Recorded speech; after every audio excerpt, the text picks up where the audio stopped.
I've always wondered where our metaphysical knowledge comes from, and quantum consciousness referred to it as our inner knowing.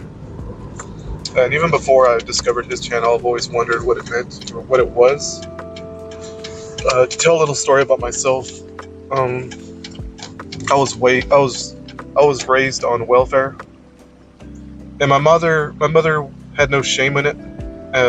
As soon as my father died, she got on welfare, and I was five or six at the time, and she was always trying to like encourage me to gain the system, to take advantage of the system.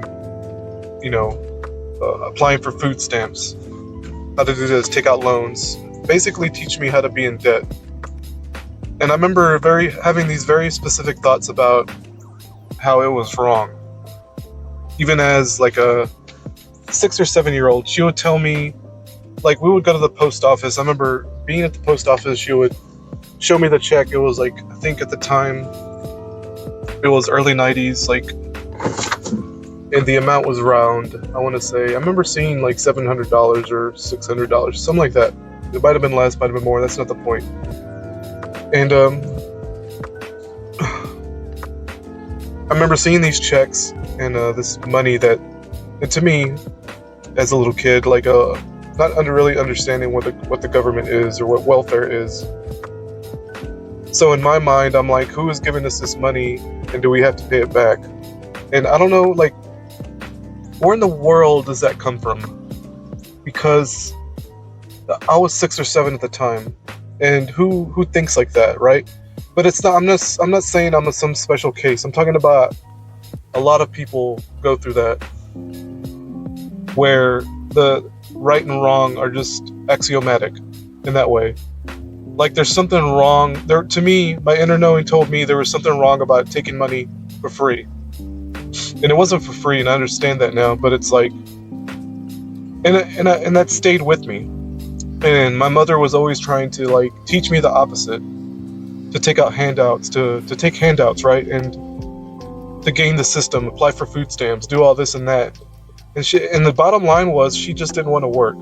I've talked about this before. She was a party girl. She wanted to get drunk. She wanted to smoke. She wanted to hang out with her little boyfriends at the bar. She would drag me to bars. That was part of it too. A big part of my life was growing up in bars and cantinas, like the Mexican bars. So you have Tejano music blasting, and Tejano music, all that is like Spanish, South Texas music. It's Tejano. It's a very specific genre that's specific to South Texas. That's why when I did my Detroit Fractal video, I talked about South Texas. I said it's very different from the rest of Texas, and the Tejano music around there is part of that.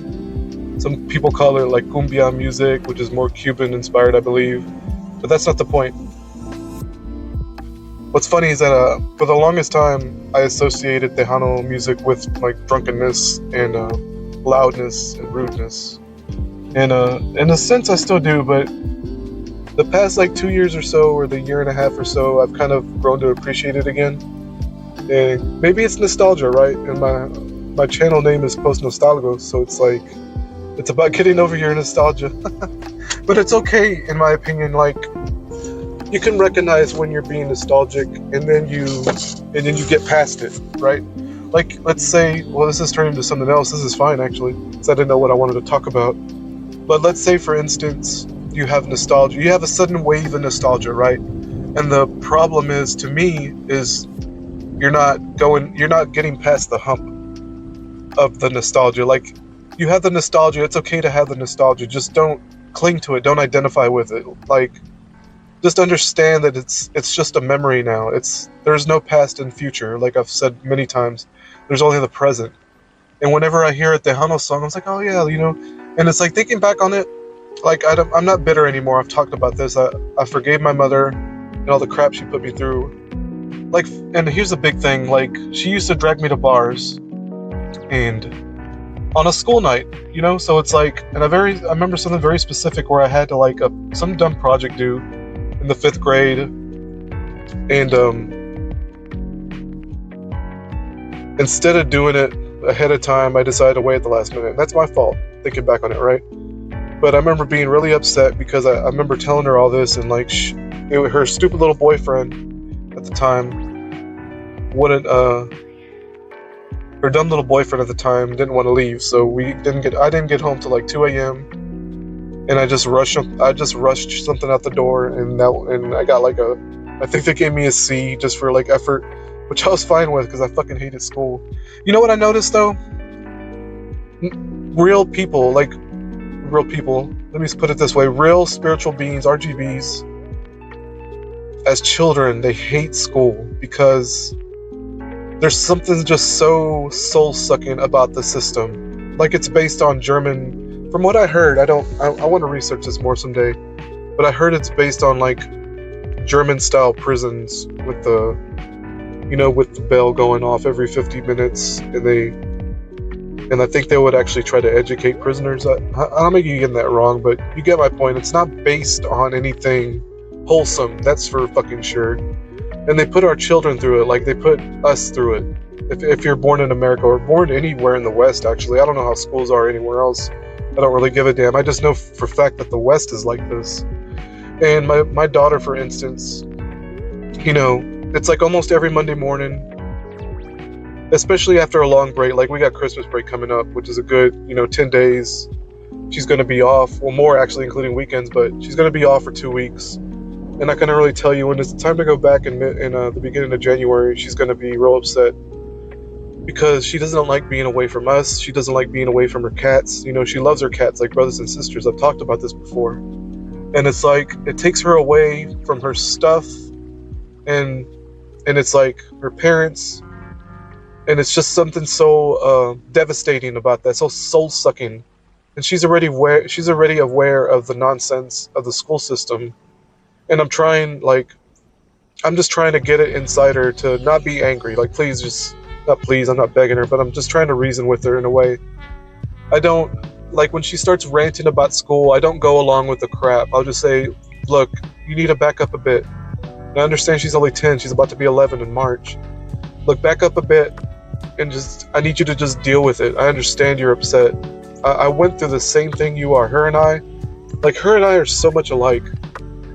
In the video I talked about recently, where I had the firm belief that my father and I were the same soul, it's like I really, honest to God, feel like my daughter and I it could be a situation like that, where her and I are the same spirit. So like, I know exactly what she's going through. Like, I remember specifically in elementary, I hated elementary. And I've always hated school, but elementary in particular was just the worst.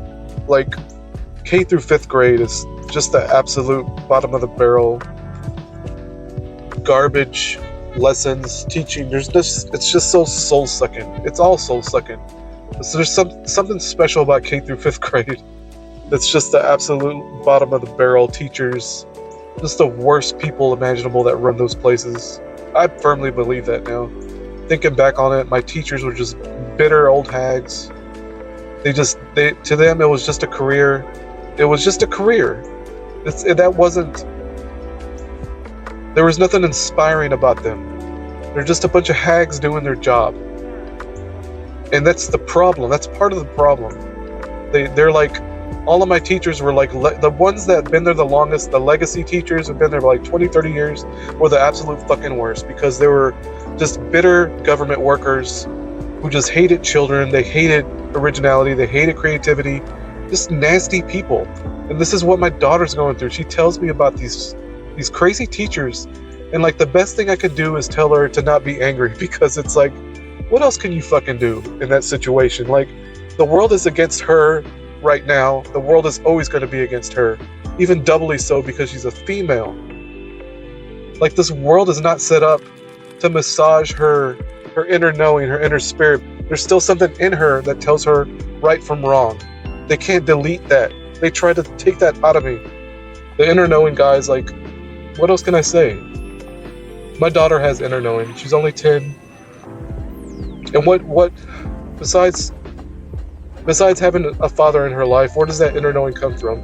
Where did it come from in me? Did my father tell me something before he died that stuck with me? Or what was it inside me to say there's something wrong about?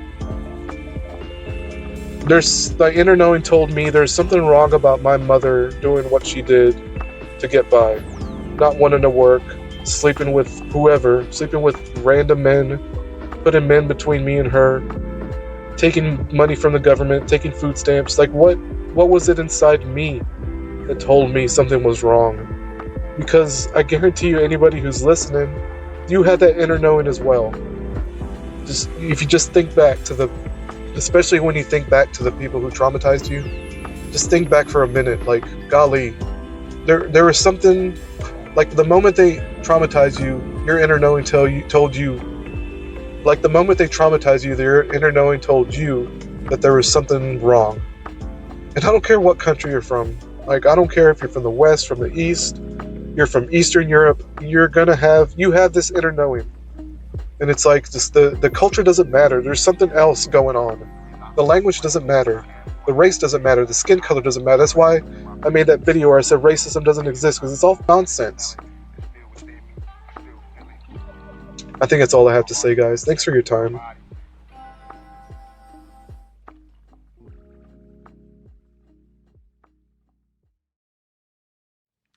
I've been an educator for 31.3 years, and in that time, I've seen a lot of bad eggs. I say eggs because at the elementary level, we are not dealing with fully developed individuals. I see a bad egg when I look at your niece. She is a twiddler, a dreamer, a silly heart. She is a jabberbox.